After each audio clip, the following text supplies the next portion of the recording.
the beginning, God created the heaven and the earth. And the earth was without form and void, and darkness was upon the face of the deep. And the Spirit of God moved upon the face of the waters. And God said, "Let there be light." And there was light. And God saw the light, that it was good. And God divided the light from the darkness. And God called the light day, and the darkness he called night. And the evening and the morning were the first day. This is how God starts his creation. Heaven and earth, light and darkness, the firmament, the seas and all the dry land. It didn't just come to be out of nothing. God made it. And God said, "Let the earth bring forth grass, the herb yielding seed, and the fruit tree yielding fruit after his kind." And the earth brought forth grass, and God saw that it was good. This is how the Bible tells it. A world history book that is most unique. Millions of people have folded their hands upon it and found inner peace. Creation is the first subject of the first book in the Bible, Genesis. No complicated cosmogonies, no wild prehistoric chaos with wrestling or copulating gods, no monsters who create the world, but God, who speaks, and it comes to pass. The Bible is a killer. People are set against it with all their might.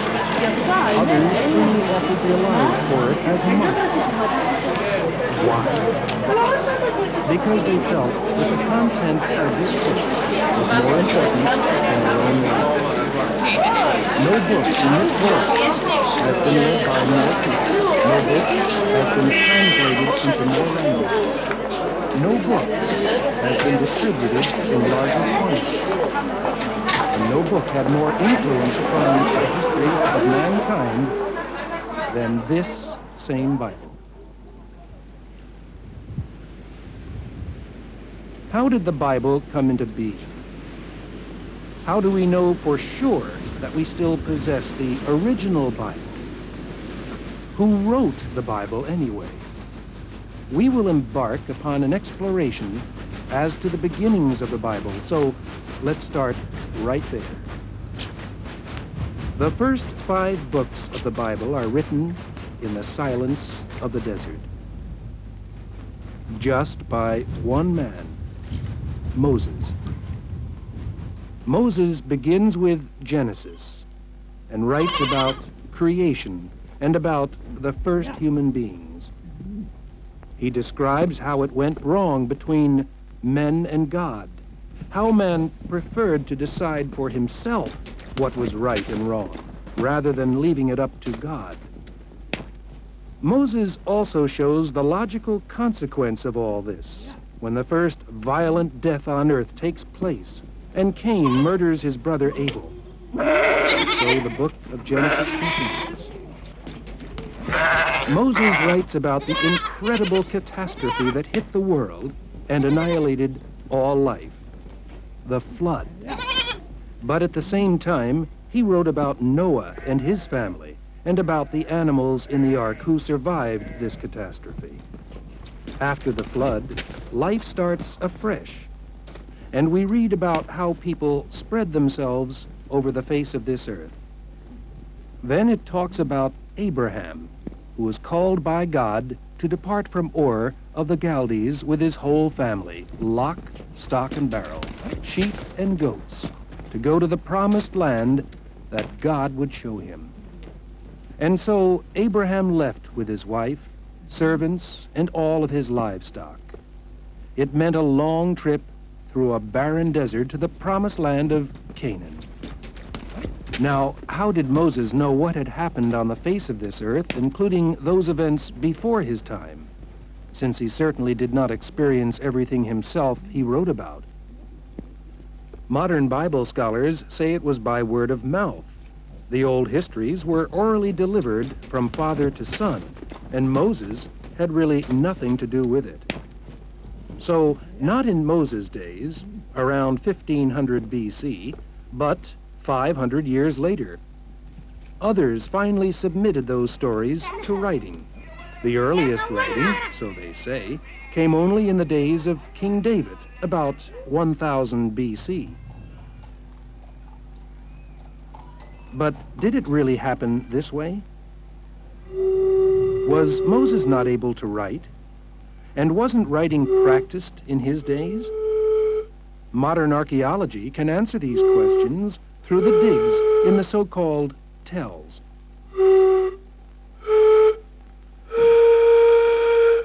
Close by Tel Mardik, a small village in northern Syria, we find one of those tells.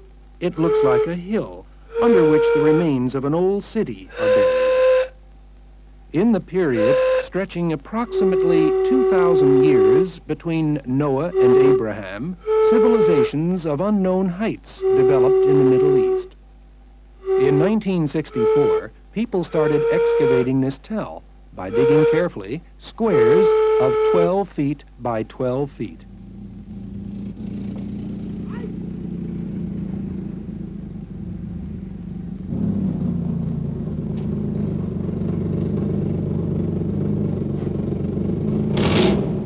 Leading the team of archaeologists in Tel Mardik is Professor Paolo Martille, associated with the University of Rome. His specialized field is archaeology of the Near East. Due diaframmi?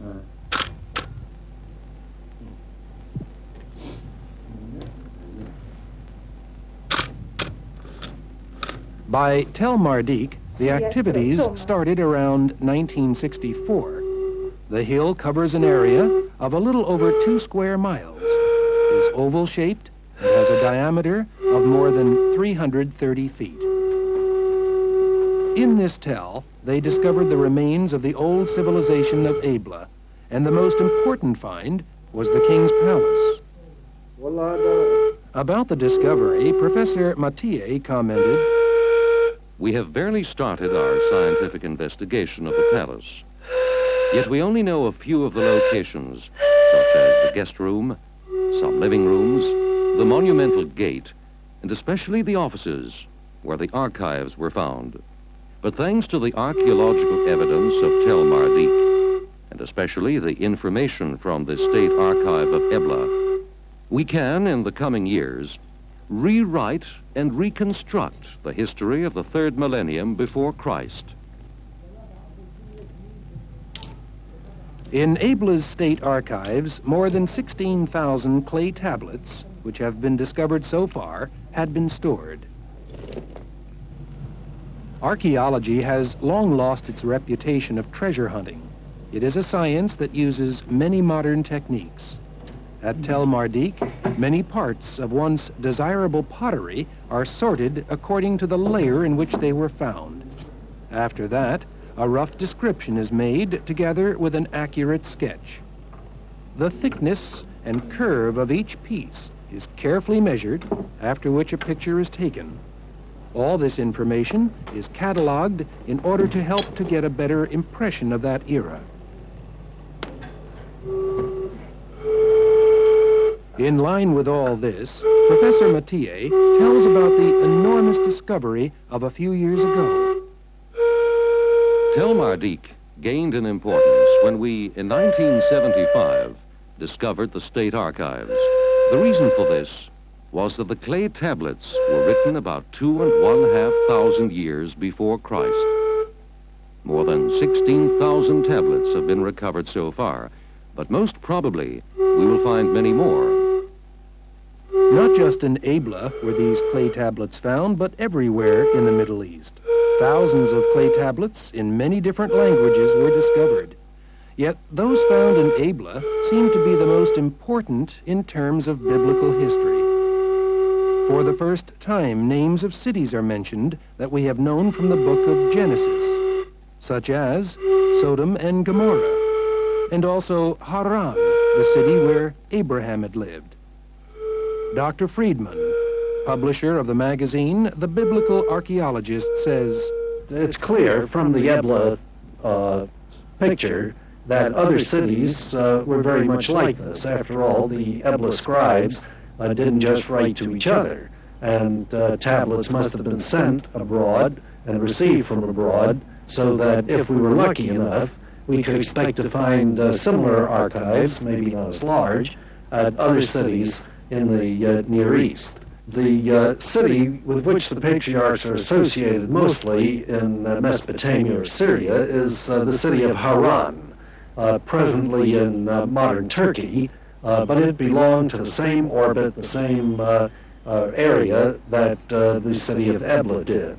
In fact, the Ebla tablets mention Haran a number of times. There was contact between the two cities, and we know even something of the language spoken at Haran because of the special way it's represented in the Ebla tablets.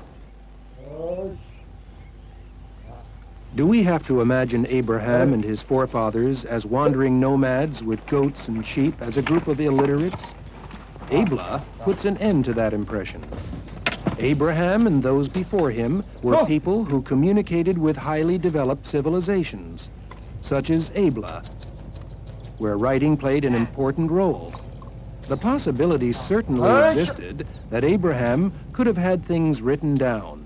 This is why it justifies the conclusion that Moses, at a later date, had the use of written documents, rather than be dependent on word-of-mouth information. Clay tablets were possibly written by Abraham, written by Noah, Jacob, or maybe even by Adam.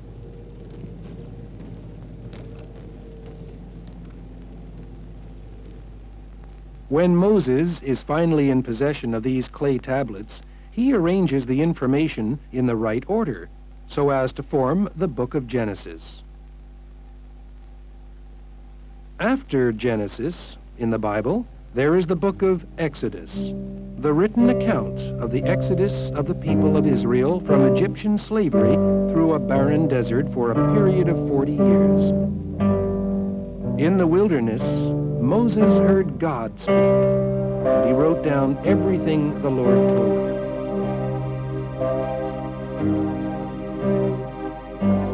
And God spoke all these words, saying, I am the Lord thy God, which have brought thee out of the land of Egypt, out of the house of bondage. Thou shalt have no other gods before me.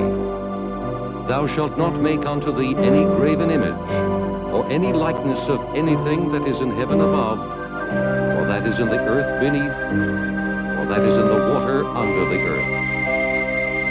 Thou shalt not bow down thyself to them, nor serve them.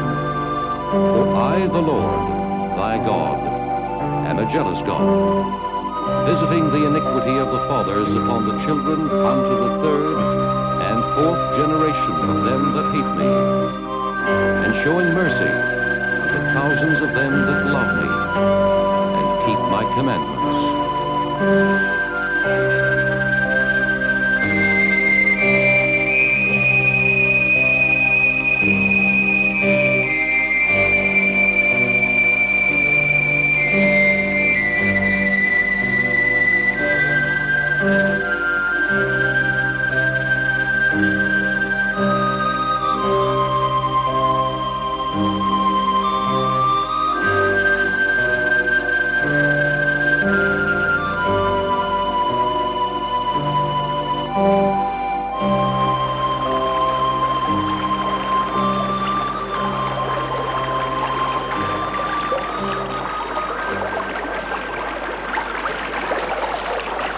Joshua, who succeeded Moses, led the people of Israel through the river Jordan into the promised land, and finally a nation finds its destination. In that land, flowing with milk and honey, the Israelites disperse. There is no central authority except in periods of need and distress, as foreign powers seek to suppress the nation. In that period, you have the so-called judges who were raised up. The last of the judges, and also the most important, is Samuel. He founded a so-called school of the prophets, and with that, Israel commenced an era of prophets. They were going to play an important role in that nation's history, because after the last of the judges, Israel was governed by kings to be guided by the prophets. Often the kings had to listen to very solemn warnings and rebukes by the mouth of a prophet. The prophets not only spoke the word of God to the kings in Jerusalem, but they also wrote them down. God himself commanded that this should be done, for example, to Jeremiah. This word came to Jeremiah from the Lord. Take thee a roll of a book, and write therein all the words that I have spoken unto thee against Israel, and against Judah, and against all the nations from the day of Josiah, even unto this day. It may be that the house of Judah will hear all the evil which I propose to do unto them, that they may return every man from his evil way, that I may forgive their iniquity and their sin. Then Jeremiah called Baruch, the son of Neriah, and Baruch wrote from the mouth of Jeremiah all the words of the Lord, which he had spoken unto him, upon a roll of a book. With that, the second part of the Old Testament was established. It comes after the 5 books of Moses. First, the books of the so-called early prophets, Joshua, Judges, Samuel, and Kings. After that, the late or major prophets, Isaiah, Jeremiah, and Ezekiel. And finally, the 12 minor prophets. Then follow the so-called writings. Books such as Daniel, Esther, and Chronicles belong to that category, and were written during and after the Babylonian captivity. To these writings also belong Psalms, Proverbs, and Job.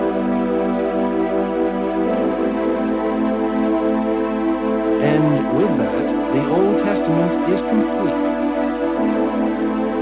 The law of Moses, the prophets, and the writings.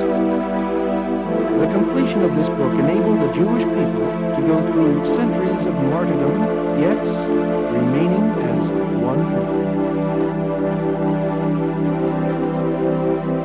Hear, O Israel, the Lord our God is one Lord.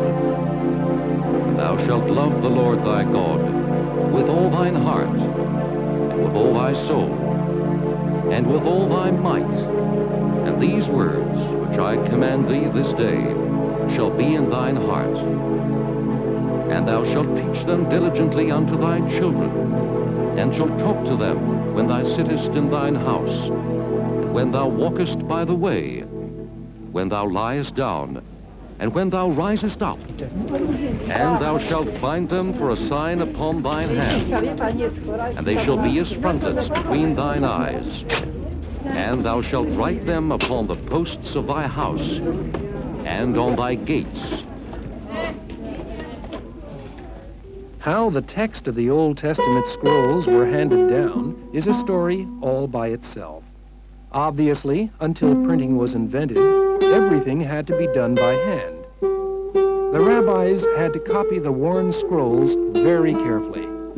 Only an authentic manuscript could be used as an example, and not a single letter could be written from memory. The space in between the letters had to be like that of a hair, and the length of a sentence, exactly 30 letters. When the scroll was finally finished, the letters were carefully counted and compared with the original.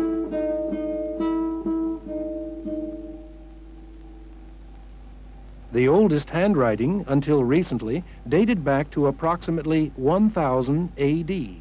This meant we only had a fairly recent manuscript. How can we know for sure whether or not the rabbis did their work properly without any mistakes throughout all those ages of writing? Until 1947, we remained in uncertainty.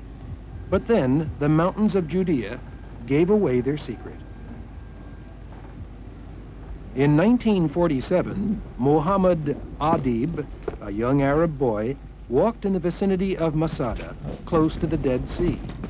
He was looking for a couple of goats that he had lost. While looking, he peeks into different holes and caves in the mountainside and throws stones in them to find out whether or not one of his goats have wandered into one of those caves. As he throws a stone in one of the caves, he hears something rather unusual. It isn't the sound of a goat, but of breaking pottery. Next morning, as he returns with some friends, they discover a large quantity of earthen vessels and pots. Some were broken, others still in their original shape. The contents of those earthen clay pots and vessels is now carefully kept and guarded in a specially built museum in Jerusalem, the Shrine of the Book. From these clay vessels, there appeared very old scrolls with very old handwriting. They were the biblical manuscripts, the oldest that they have been able to find so far. These so-called Dead Sea Scrolls are more than 1,000 years older than the oldest handwriting ever discovered. And never before had a classical text over such a long period of time of copying and recopying remained the same. When the scrolls were compared with more recent copies of the same text, it became evident that the text had remained exactly the same. The work of the Jewish rabbis who copied the Bible throughout the centuries, word by word, is unique. God did not only give his word to mankind, but also made sure that it was not tampered with at all. 400 years before Christ, the whole Old Testament is completed in Hebrew. Shortly after, the world had to bow for a new potentate, Alexander the Great. His armies swept through the east and conquered many lands in the process. A Greek empire is established. The Greek language becomes part of those nations, including the Jews, both in and outside their land. The need was felt for a translation of the Hebrew Bible into Greek. Around 250 BC, this translation is completed, and the Septuagint is extensively used around the Mediterranean. The Old Testament is finished, and so is the Greek translation. All the preparation is done. The stage is set. The Messiah can come.